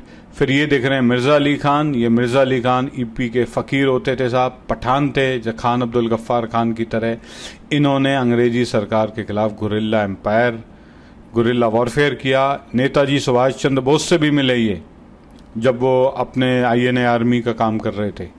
तो पंडित नेहरू से भी इन्होंने कहा कि भाई हमें हथियार फ़रोख्त कराएं ताकि कश्मीर को हम पाकिस्तानी इन्वेडर से बचा सकें। तो 48 में जो इन्वेजन हुआ था उसके खिलाफ इन्होंने बहुत अच्छी बातें की थी, लेकिन नेहरू साहब ने इनके लेटर का कोई जवाब नहीं दिया। अच्छा, ये आ जाते हैं सिंध के one of the greatest leader Allah Bakhsh Soomro sahab हैं। ये कॉन्ट्रैक्टर पॉलिटिशियन टाइप के आदमी थे, मुस्लिम लीग के बिल्कुल खिलाफ थे। ये कहते थे इंतशार फैलाते हैं, मंदिर मस्जिद गुरुद्वारे की सियासत करते हैं, राइट। 43 में साहब क्या हुआ, जैसे पिछले साहब थे उसकी तरह इन्हें भी असैसिनेट कर दिया मुस्लिम लीगियों ने, राइट। और सिंध के चीफ मिनिस्टर भी थे तो इनकी पॉलिटिकल इन्फ्लुएंस भी था। 1938 से लेके 1940 तक रहे, फिर 41 से 42 तक रहे, फिर उसके बाद इन्हें असैसिनेट कर दिया था। इसी आदमी की पॉलिसीज थी, जो लोग थे इनके साथ ये बहुत फ्लेक्सिबल लोग थे, राइट। के हमीद साहब को देख सकते हैं आप फोटो में, बोस साहब के साथ खड़े हैं। ये अगेन एक फ्रीडम फाइटर थे, हाँ। और जो इंडिया में सिप्ला कंपनी है ये इन्होंने ही बनाई थी, और जिन्ना का ऑफर इन्होंने रिजेक्ट किया। जिन्ना मिलने गए तो इन्होंने हाथ तक नहीं मिलाया जिन्ना से, राइट। महात्मा गांधी को फॉलो कर रहे थे, वल्लभ भाई और गांधी को इन्होंने लिखा कि आप ये मुस्लिम लीग के अगेंस्ट आप एक सिविल वॉर चालू करें, लेकिन गांधी साहब कहते थे भाई हम तो नॉन वायलेंट आदमी हैं। अच्छा, पटेल साहब क्या थे, उनकी उम्र हो गई थी, तो इस पार्ट में तो कवर नहीं हो पाएगा, लेकिन मैं आगे बताऊंगा कि जो अगर मुझसे पूछें तो सरदार वल्लभ भाई पटेल और ये जो थे क्या कहते हैं भीमराव अम्बेडकर, ये मेरे हिसाब से इंडिया के ग्रेटेस्ट लीडर हैं। अच्छा जी, स्क्रीन फिर से देखें तो अब आपको देखेंगे ये जो दिख रहे हैं ये साहब खिजरया टिवाना थे, प्रीमियर थे प्री पार्टीशन, जिसका मैंने बताया इनके खिलाफ बहुत गंदी गंदी कैंपेन की। इनके कहते हैं कि साहब ये मुस्लिम लीग के अगेंस्ट थे, लेकिन फिर क्या हुआ, ये मार्च 1947 में एकदम ही चले गए। लोग कहते हैं साहब इन्हें एक बच्चा मिला तो बच्चे से इन्होंने हाथ मिलाया, 8 साल का बच्चा था, उसने कहा कि आप वही खिजर हैं जो पाकिस्तान की राह में रोड़े अटकाए हुए हैं, मैं आपसे हाथ नहीं मिलाऊंगा। तो बताते हैं साहब ऐसा धक्का लगा उन्हें कि ये छोड़ के ही चले गए। अच्छा, उनकी मिनिस्ट्री में स्वर्ण सिंह होते थे सरदार, जो कि डेवलपमेंट मिनिस्टर भी रहे थे। तो इन्होंने कहा था, तो स्वर्ण सिंह साहब का कहना था कि भाई हम तो इनसे लड़ भी लेते, लेकिन जब लोगों का इन्होंने ब्रेन वॉश कर दिया है मुल्ला मदारिस के थ्रू, बोला अब हम क्या कर लेंगे।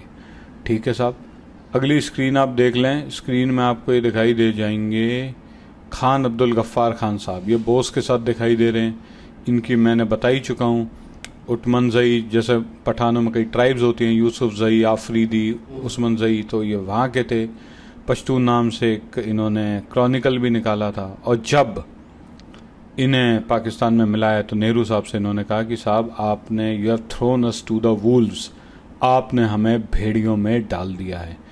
अब जो अगले दिखाई दे रहे हैं ये अगेन मुसलमानों के सबसे बड़े leader Maulana Abul Kalam Azad, Mecca Medina में, शायद मक्का में पैदा हुए थे, मदर इनकी अरेबिक थी। ये 1920 में आए थे पार्टी में और इन्होंने जिन्ना के अगेंस्ट ये सियासत करते थे। और पंडित नेहरू जो थे उनकी गवर्नमेंट में ये एजुकेशन मिनिस्टर रहे। तो ये जो लोग जो भी मैंने आपको दिखाए ये साहब कोई छोटे लीडर नहीं थे, ये मुसलमानों के सबसे बड़े लीडर थे। एक मैं बात कर रहा हूँ पंजाब का चीफ मिनिस्टर, एक सिंध का चीफ मिनिस्टर, एक अबुल कलाम आज़ाद, आप समझ रहे हैं, एक पश्तूनों का लीडर। तो बचा कौन, हर तो आदमी इनके अगेंस्ट था। लेकिन जिन्ना साहब की जो 2 साजिश तो मैंने बता दी, एक साजिश जो नीचे के लोग कर रहे थे भड़काने बुड़केने की, दूसरी जो जिन्ना साहब इनके खिलाफ कर रहे थे। इनका प्लान क्या था कि इन्हें लड़ने मरने दो, लास्ट में मैंने पीएम बन जाना और इनको नीचे से चादर खींच लेनी। अब तीसरी साजिश जिन्ना साहब के खिलाफ कौन कर रहा था वो मैं बताऊंगा आपको अगले पार्ट में। तो ठीक है दोस्तों, ये थी कहानी। कहानी को तो मैं इस पर 100 वीडियो भी बना दूं, लेकिन मोटी मोटी बात बताई है, बहुत सी बात मिस हो गई है। मैं अब देखे बात वही करूंगा जो हिस्ट्री किताबों में नहीं है।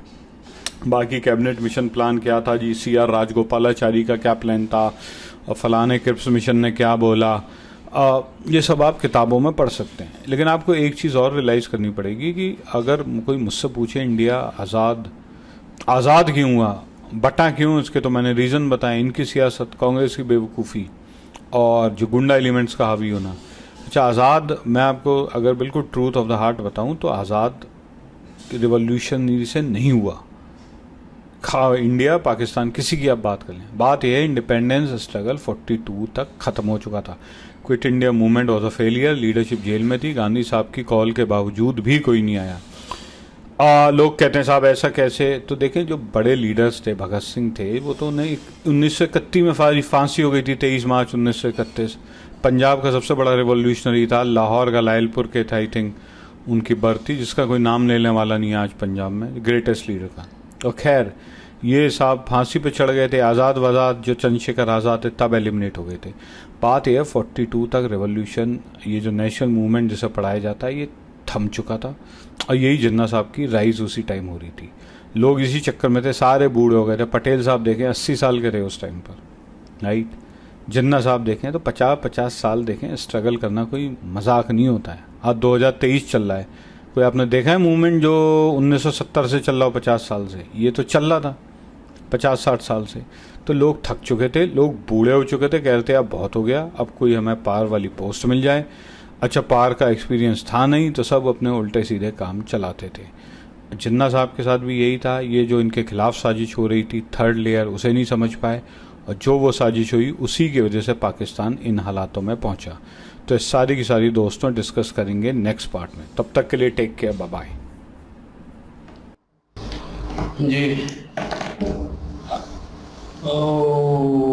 लंबी स्टोरी ये बयान करेंगे आप। तीसरा पार्ट था ना, पहले 2 पार्ट हम देख चुके थे, इसलिए तीसरा पार्ट है ये। और जी स्लैन भाई हिस्टोरियन देखिए जी, हिस्ट्री से रिलेटेड चीज़ें जो हैं वो काफ़ी कॉम्प्लिकेटेड होती हैं और जिस तरह की हिस्ट्री हमें पता चल रही है, ये तो कानों में से धुएं क्या पता नहीं कहाँ से निकल रहे हैं। क्योंकि एक फेथ बना होता है एक बंदे के ऊपर और वो आपको स्टार्टिंग से पढ़ाया जाता है कि वो वैसे वॉरियर थे, उन्होंने ये किया, उन्होंने हमें फ़लाँ जगह से निकाला और फ़लाँ मुश्किलात से निकाला, मुल्क अलग किया, वरना हम आज़ादी की जंग जो जीत ना सकते और ग़ुलामी में सारी ज़िंदगी गुजारते।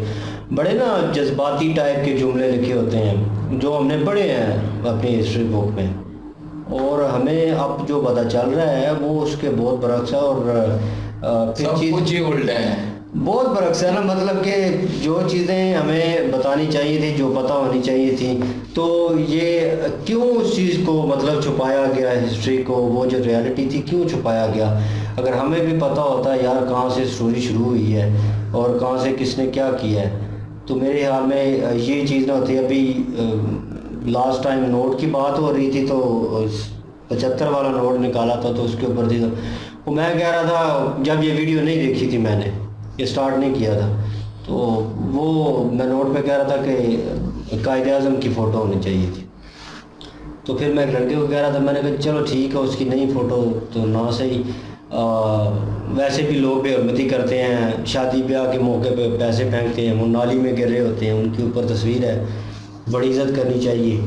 तो शिट है मेरे ऊपर, खैर नहीं वैसे क्योंकि जो रियलिटी पता चलती है आपका, आप किसी को आइडलाइज कर रहे होते हैं बड़े अरसे से और उसके बाद फिर वो आप बंदा आपको लेट डाउन करता है, उसकी असलियत पता चलती है, तो यकीन माने अपने मुंह पे चपेड़े मारने को दिल करता है, क्योंकि रियलिटी इसके बरक्स थी। और हम हमेशा कहते हैं और हम अक्सर सोचते हैं, वीडियो देखते हैं इंडियन, तो हम कहते हैं कि यार हम मीडिया के साथ क्यों नहीं रहे, अलग क्यों हो गए, बार बार वो सोच आती है ज़हन में। तो फिर इस तरह की बातें आपको हिस्ट्री में पता चलेंगी तो फिर आपको तकलीफ़ तो होगी। जैसे वो एली बैठा हुआ है, वो अब कहता है कि हमेशा कहता है मेरे अब्बा अजदाद उधर के थे, मैं इतनी ज़मीनें होनी थी, ये होना था, यहाँ पे ये ज़िंदगी ना गुजार रहा होता, यहाँ वहाँ पे कुछ अच्छी ज़िंदगी गुजरी होती, ज़मीनें होती, पैसा होता, तो मैं वहाँ पे अपने लोगों के साथ अपनी गली में वहाँ पे अपने अब्बा अजदाद ने ज़िंदगी गुजारी, मैं उससे रिलेटेड रहता और मेरे ख्याल में वहाँ पे एंजॉय कर रहा होता, ये ज़िंदगी, ये जलालत ना कर रहा होता जो अभी पाकिस्तान में चल रहे हैं, करंटली हालात जो चल रहे हैं इनमें ना होता। तो फिर सोच तो बंदे में आती है। और फिर इस तरह की चीज़ें, जैसे वो मूवीज़ में देखते हैं कि वो एक शॉर्ट सा सीन बड़ा इमोशनल दिखाया जाता है कि एट दी एंड किसी लड़के को पता चलता है या लड़की को पता चलता है कि यार ये तो मेरे असली माँ बाप नहीं हैं, असली माँ बाप तो मेरे कहीं और हैं, तो फिर वो ढूंढना शुरू कर देता है। तो फिर वो क्या सिचुएशन होती होगी, वो उनको भी नहीं छोड़ सकता जिन्होंने उनको संभाला है, और वो अपने असली माँ बाप को भी नहीं छोड़ सकता, उनकी भी तलाश में लग जाए। हमारा हिसाब आवाम का वो हो गया जिनको अब रियलिटी पता चली है। हम तीनों की बात नहीं करें, और भी लोग होंगे जिनको पता होगा लेकिन ऑन मीडिया वो बोलते नहीं हैं। तो वो आप कहते होंगे कि ये भी हमारे माँ बाप है, मतलब ये पाकिस्तान ये भी हमारी कंट्री है और हम उस कंट्री से अलग हुए हैं, वो भी हमारी है, तो हम किस तरफ जाएं। ये अभी वो कहते हैं ना, दो दिलीला कर दिया है कि वो डबल माइंडेड हो गए हैं, सोचने से कासल हो गए हैं। हम लोग भी, हमें भी शॉक लगा था जब पता लगा जी जिन्ना जी ने जो स्ट्रगल्स की हैं ना, स्ट्रगल्स, वो स्ट्रगल नहीं थी, वो नहीं स्ट्रगल की है अपने लिए। वो अब तो अभी मैं सोच रहा है ना। हूँ, अब वो सोच ज़हन में आता है कि जो आपके इक़्तिदार पे हुक्मरान बैठे हुए हैं तो वो बिल्कुल उनके नक्शे कदम पे चल रहे हैं। ऐसे ही रहता है ना, सियासत में तो ऐसा ही होता है ना, ये भी सारे सियासत ही कर रहे हैं, वो भी सियासत ही कर रहे ये हैं। मैं सोच रहा था आज़ादी करवाई जी, जिन्ना जी ने ये किया, तो कल परसों एक ऐड चल रहा था जिन्ना जी ने ये किया। जब ऐड मैंने देखा मैंने कहा अब मैं क्या कहूँ, मैं ऑन एयर अभी गालियाँ नहीं दे सकता, लेकिन कायदे आज़म तेरा एहसान है। ये एहसान ना ही होता तो शुक्र अल्हम्दुलिल्लाह, ना ही होता तो बेहतर था। ये कह रहे थे अभी जो सिचुएशन चल रही है, जो हालात चल रहे हैं वो ना होते, और ये बुंडा पार्टी को सपोर्ट करना और उनके साथ ये सारी चीज़ें उन्होंने बताई, किस तरह लैंड लोगों से ज़मीनें जो हैं वो छीनी गई हैं, ज्यादतियाँ की गई हैं, और किस तरह मसाजिद में जनाब वो उन्होंने पहले किताब छापी और सारा प्रोपोगंडे हुए।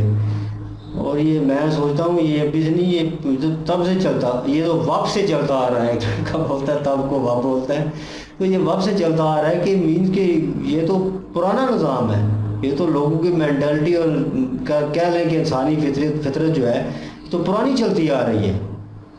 ये जो चीज़ें हैं ये तो हम इन चीज़ों को भी लाइट आउट कर रहे हैं ना, इनके ऊपर डिबेट करते हैं या बात कहीं करते हैं तो गुस्से का इजहार करते हैं, गम गुस्से का इजहार होता है। क्यों कर रहे हैं लोग ये, लोगों को सोच क्यों नहीं चेंज हुई, इंसानियत क्यों नहीं है लोगों में। लेकिन अभी जो हिस्ट्री पता चल रही है, जिस तरह वो उन्होंने वॉरियर्स को लेके आए हैं, 3-4 वॉरियर्स, उनका नाम ही ख़त्म कर दिया आप लोगों ने। और वो क्यों, क्योंकि वो मुखालफ थे। और उन्होंने बताया कि वो इंडिया में भी नहीं है, इंडिया की हिस्ट्री में भी नहीं है। और तहरीक को ख़त्म करना चाहते थे और उन बंदों को आपने बिल्कुल हिस्ट्री से ख़त्म कर दिया। ये चीज़ें जो है अभी रिवील हुई हैं। और एक आप भाई साहब अच्छी वीडियो क्रिएट करते हैं, इनकी ग्रिप बड़ी है इसके ऊपर, और बेशक वो इस चीज़ को रीड करते हैं, रीड करने के बाद वो प्रॉपर इस चीज़ को सामने वो चलता है और उसके बाद उसको पढ़ते हैं और उनको बयान करते हैं। लेकिन मैं कहूँगा बड़ी हिम्मत की बात है, क्योंकि मेरे जैसा बंदा जो है वो हिस्ट्री से रिलेटेड नहीं है, लेकिन इतनी बातचीत करना और उसके ऊपर इतनी ग्रिप होना, और ज़बरदस्त अच्छी वीडियो थी, अगेन अच्छा पार्ट था, और मज़ा आया देख के। कुछ चीज़ें और जानने को मिली, कुछ चीज़ें और रिवील हुई हैं, थोड़ा डीपली उन चीज़ों में गए हैं, तो मज़ा आया देख के, एंजॉय किया। वाकई ये वीडियो काफ़ी अच्छी थी। और वीडियो के हिसाब से देखा जाए तो ये इन्होंने बताया कि उस वक्त हिंदू जो है वो पढ़े लिखे थे, तो वाकई ये बात ठीक है। ये मैंने पहले भी सुना था कि बाकी जितने भी सारे, तो उनमें से हिंदू जो थे वो ज़्यादा पढ़े लिखे थे, और वो उनका दिमाग जो था ना वो बिज़नेस की तरफ ज़्यादा चलता था, बिज़नेस ज़्यादा करते थे। और ये शॉप्स वगैरह उस वक्त बनिए वगैरह ये सारे मतलब उस रिलेटेड थे। लेकिन जो लड़ाई थी वो सिख सरदार और मुसलमान जो थे वो ज़्यादा उसमें ज़्यादा चलते, पढ़ते कम थे, पढ़ाई नहीं थी। और पंजाब में ज़्यादातर तो पढ़ा लिखा होता ही नहीं था कोई भी, बिल्कुल। तो बाकी ये है कि अपना जो पाकिस्तान बना और इंडिया से अलग हुआ पाकिस्तान, तो मैं जितनी बार दफ़ा कहता हूँ तो कि ये मुसलमानों की नहीं थी, काफ़ी मुसलमान जो थे वो राज़ी नहीं थे इस चीज़ से। लेकिन नीचे कमेंट पिछली वीडियो में, उससे पिछली वीडियो में, कई वीडियो के नीचे आता है कि 90% जो थे वोट जो पड़े थे वो मुस्लिम वोट ही थे लैदा करने के लिए। तो भाई 90% वोट कैसे लिए गए थे, हर बंदे से थोड़ा नहीं लिए गए थे ना। वो जो ऊपर बैठे हुए थे जिनको लीडर बनाया हुआ था, या जो उन्होंने कहा कि मसाजिद वाले या दूसरे जितने भी उस वक्त बड़े थे, नवाब, क्या नाम लिया था उनका, नाम लिया था नवाब, जितने भी नवाब थे या सर सैयद उस वक्त की लीड क्लास थी, उनके वोट लिए गए थे। उन्होंने कहा तो वो तो चाहते थे ना, लेकिन आम आवाम नहीं चाहते थे। उस वक्त भी आम आवाम हम ही थे और हमारे बड़े ही थे। और ये है कि उस वक्त वो तो नहीं चाहते थे कि हम अपना घर बार छोड़ के जो है वो जाए। और लेकिन काफ़ी दफ़ा कहा है कि वहाँ से निकाला गया है, तो काफ़ी लोग कहते हैं कि निकाला नहीं गया, आप लोग खुद गए हैं। और खुद मेरे भाई कोई भी छोड़ के नहीं जाता। अब यहाँ पे जो हिंदू सिख थे वो क्यों गए हैं, उनको भी निकाला गया है यहाँ से। इसी तरह उधर पंजाब, ये बाकी किसी स्टेट में नहीं होगा, लेकिन पंजाब में ये सारा काम हुआ है, पंजाब से इधर निकाले गए हैं, उधर से निकाले गए हैं। तो इसलिए हम आए उधर छोड़ के। और मैं एक और बात कही थी कि यहाँ पे कब्जा हुआ था, जितनी भी ज़मीनें थी ना, ये भाग किन का बनता है, जो उधर से आ रहे थे। 8 लाख बंदे थे, 8 लाख जो उधर से 8 करोड़ थे या 8 लाख थे।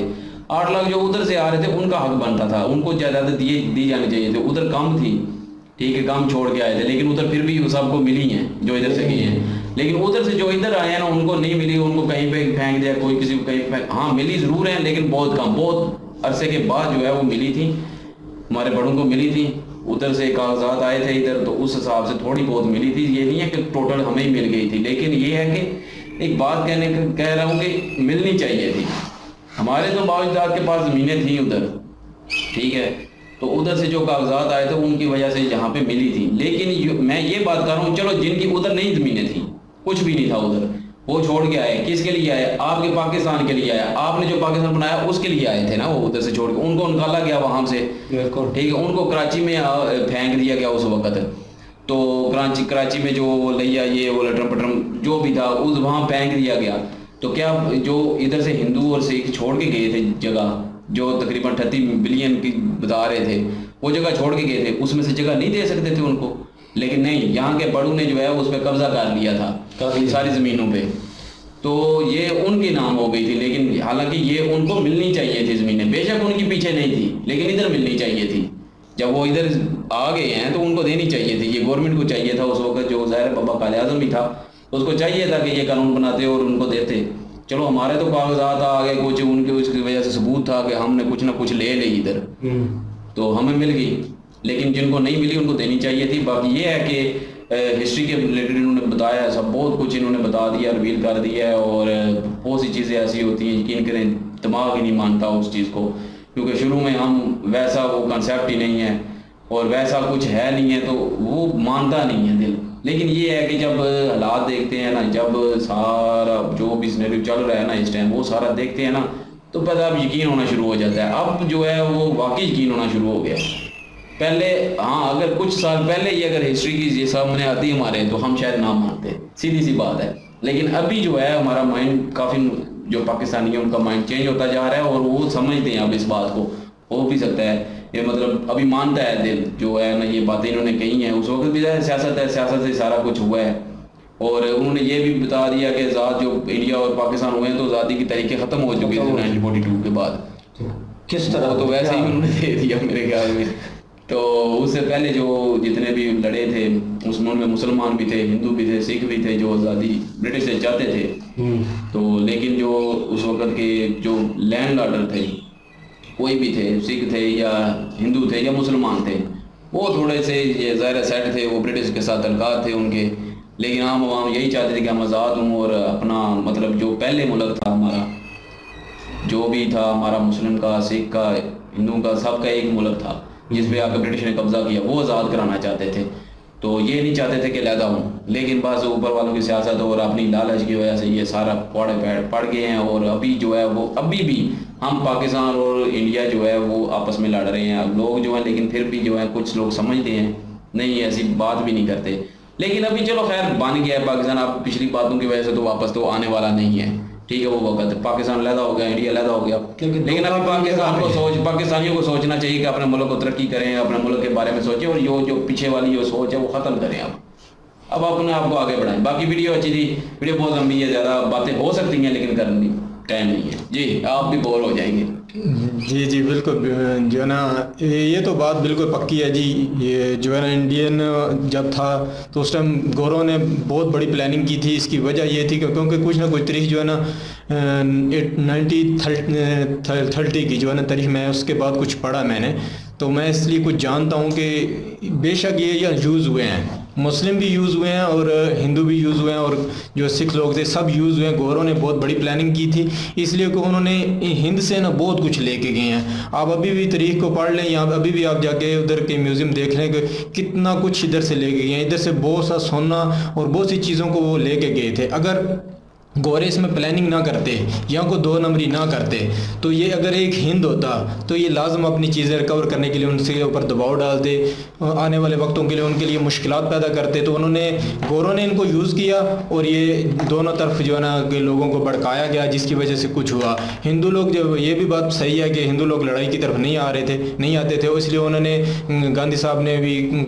सोचा कि ठीक है, बेहतर है कि लड़ाई से बेहतर है कि अगर मुस्लिम, ये जो उन्होंने बताई है कुछ बातें तो सही हैं, तो कुछ बातों से मैं डिसएग्री भी करता हूँ, क्योंकि तो क्योंकि हिंदू लोग लड़ाई की तरफ नहीं आते थे, मुस्लिम में कुछ उन्होंने देखो अब बोल रहे हैं कि गुंडे लोगों को आगे किया, तो देखो ऐसा तरीक में लोग भरे पड़े हैं कि जिन्होंने तरीक को वाकई ऐसा दागदार किया है, ये बात मानने वाली है। देखो ऐसा हुआ है। बाकी ये गोरे की बहुत बड़ी प्लानिंग थी, अगर वो हिंद इकट्ठा छोड़ के जाते तो आने वाले वक्त के उनके लिए प्रॉब्लम बनती। उन्होंने इतना कुछ ले गए कि आपको पता है कोहिनूर का हीरा जो था वो कितनी बड़ी चीज़ है, तो वो ले गए थे। तो अभी इंडिया कितनी पावरफुल कंट्री है, फिर भी नहीं ले सकता, क्योंकि ये बहुत से मसाइल थे जिनको वो बना के चले गए हैं। अभी हमारा देखो कश्मीर का मसला चल रहा है ना, और भी कितने मसाइल हैं, हम इसी में उलझे हुए हैं। हम अपनी चीज़ें नहीं मांग सकते, हम अपनी तरक्की की तरफ जो अभी चल तो रहे हैं, बाकी हमारे से जो छीना गया है हम वो तो नहीं ले पा रहे, इसलिए कि वो बहुत तगड़े हो गए हैं, उन्होंने टेक्नोलॉजी में बहुत कुछ अचीव कर लिया है, पर इसीलिए ये इतना कुछ छोड़ के जाना था इधर कि हम इसी में लगे पड़े रहें। तो इसी में इंडिया ताकत में आगे बढ़ने की कोशिश करता है इधर से पाकिस्तान। तो बाकी इसमें ये इन्होंने कहा कि पाकिस्तान को ज़्यादा मुल्क बनाने के लिए कहा गया था, इस बात से मैं डिसएग्री कर रहा हूँ, क्योंकि मैंने 1940 की जो बात है ना तक एक हुआ था लाहौर में जलसा, उसमें पाकिस्तान का नारा लगाया गया था कि पाकिस्तान बन के रहेगा, मतलब पाकिस्तान। और ये 46 में भी ऐसा मैंने पढ़ा है कि उधर भी उन्होंने नारा लगाया था पाकिस्तान बन के रहेगा। तो फिर एक कायद-ए-आज़म थे ना, जो एक मीटिंग में बैठे हुए थे, वहाँ किसी हिंदू ने बोला कि हम पाकिस्तान की पे भी नहीं बनने देंगे। तो ये मेरे पास इनके मतलब बातें हैं ना, ये उन्होंने कहा कि ऐसा नहीं था, पर ये उन्होंने बोला था पाकिस्तान की पे भी बनने नहीं देंगे। ये मेरे ख्याल 1946 की बात है। तो कायद-ए-आज़म ने उठकर कुर्सी उठा के उसके सर पे मारी थी, कहा था हम बना के रहेंगे। ये मतलब इनकी बात ये कुछ इन रेफरेंस भी नहीं दे रहे ना। हाँ बिल्कुल, ये ज़रूरी तो नहीं है, इनकी कुछ रेफरेंस भी नहीं दे रहे। मैं इसलिए इनकी कई बातों से डिसएग्री कर रहा हूँ कि रेफरेंस देते तो फिर देखो हम पढ़ के कुछ अगले कमेंट्स में भी बात की जा सकती है, अगली वीडियो में बात की जाती। हाँ वो यही बोल रहे हैं, तो इस पर देखो, इस पर हर बात को मतलब बिना देखे नहीं मान सकते। बिल्कुल ये बात तो पक्की है कि यूज़ हुए हैं, मुस्लिम यूज हुए हैं या हिंदू यूज हैं या यूज हुए किया गोरे ने किया ना, गोरे के अपने मफाद थे। देखो अभी उनको अपनों लूटा, गैरों में कहाँ काम था। हाँ बाकी देखो हमारी कश्ती वहाँ डूबी। हाँ तो ये उस टाइम 1947 में बहुत कुछ हुआ है यार, बहुत बड़ा हिंद बहुत बड़ा था, यकीन करो बहुत कुछ हुआ है। तो मैं वही बहुत कुछ हुआ है, तो ब्रिटिश कुछ भी नहीं कर सकते थे। बेशक पीछे जो है ना वो ब्रिटिश का ही सारा हाथ था, लेकिन वही जब ये शेर मैंने सुनाया ना कि मतलब हमें तो अपनों ने लूटा, गैरों में कहाँ दम था, ब्रिटिश कुछ नहीं कर सकते जब तक अपने ही गद्दार ना साथ। दूसरी एक और बात इसमें मैं ऐड हाँ बिल्कुल, कायद-ए-आज़म की जो उन पे लान तान हो रही है, उन्होंने बहुत गलतियां की हैं, ये मैं भी मानता हूँ। और उन्होंने पाकिस्तान बनने के बाद भी पहले कहा था कि हम इस्लामी रियासत बनाएंगे। मेरे को मैंने सुना है अपने बड़ों से कि उन्होंने कहा कि उसने बोला कि कोई इस्लामी रियासत नहीं बनेगी। बिल्कुल हाँ, उसने बहुत सी गलत बातें की। हाँ इसलिए उसने बहुत सी गलत बातें इस पाकिस्तान बनने के बाद की हैं। तो देखो उसकी तो हिस्ट्री हमको पता है ना। तो वो कायद-ए-आज़म कोई मतलब ऐसा इंसान नहीं है जिसको हम फॉलो करें। बस ये है कि देखो पाकिस्तान बन गया है तो हम अभी इसके खिलाफ भी ज़्यादा नहीं बोल सकते। नहीं, पाकिस्तान तो उस टाइम जो हुआ था हम दोस्त नहीं बोल सकते। हाँ, बाकी उस टाइम जो हुआ था देखो यूज़ हुए थे। ये आप लोग कमेंट बैड करने की बजाय बेहतर है कि आप मतलब गौर कर लेना इस तरीके पे कि उस टाइम बहुत कुछ हुआ था। हुआ होने के बाद जो है ना वो सब गोरों ने यूज़ किया था, बहुत कुछ किया था। इधर उनके पास देखो लाठी उनके पास थी, वो हाँकते थे किधर भी। अभी आप देख लेना जानवर होते हैं जो मालिक के पास लाठी होती है वो हाँक के किधर भी ले जाता है, वो कुछ भी करता है। तो हमको हाँ हम हमारे ऊपर वो काबिज थे, उन्होंने बहुत कुछ हमारे साथ को अपने साथ मिला के बस देखो लगाया। एक बात मैं उन्होंने क्या किया, मैं एक और बात भी मानता हूँ कि हमारे जो बड़े थे ना मुस्लिम थे, वो बहुत सारे ऐसे बेवकूफ़ थे, वो लालची थे। लालच की वजह से भी बहुत कुछ बड़े बहुत कुछ ज़मीन की नहीं और भी बहुत सी भाई लालची इन्होंने की है, जिसकी और भी बहुत कुछ पीछे था। वो देखो हिस्ट्री पढ़ें तो पता चल जाता है। तो हमारे बड़े अभी भी हमारे बड़े जो पाकिस्तान में, मैं अभी वो सिर्फ वही बात बताने के लिए, अभी भी हमारे साथ क्या हो रहा है, ये लालच की वजह से अभी भी पाकिस्तान डूब रहा है। अभी सिर्फ लालच ही है ना कि अगर इमरान खान रहेगा तो हमारी नैया तो डूब जाएगी। ये वजह है इसकी वजह से पूरा कुछ चेंज हो रहा है। इसके आगे नहीं मैं बोलना चाहता, वीडियो देख के जो है ना आपको बहुत कुछ सीखने को मिला। बस इसके ऊपर ही बस करते हैं। आई होप ये वीडियो आप लोगों ने एंजॉय की होगी। हम लोगों के साथ अगर एंजॉय किए तो प्लीज़ इस वीडियो को लाइक करें, शेयर करें, हमारे चैनल को सब्सक्राइब करें। प्लीज़ लाइक शेयर सब्सक्राइब ठोक दिया करें। वीडियो काफ़ी लंबी हो गई है और इनकी ओरिजिनल वीडियो की लिंक वो भी डिस्क्रिप्शन में मौजूद होगी, जाए विजिट करें, चेक करें, सपोर्ट करें। इंशाल्लाह मिलते हैं नेक्स्ट वीडियो में। अपना ख्याल रखिएगा, दुआ में याद रखिएगा। तब तक के लिए अल्लाह हाफिज़। पीस।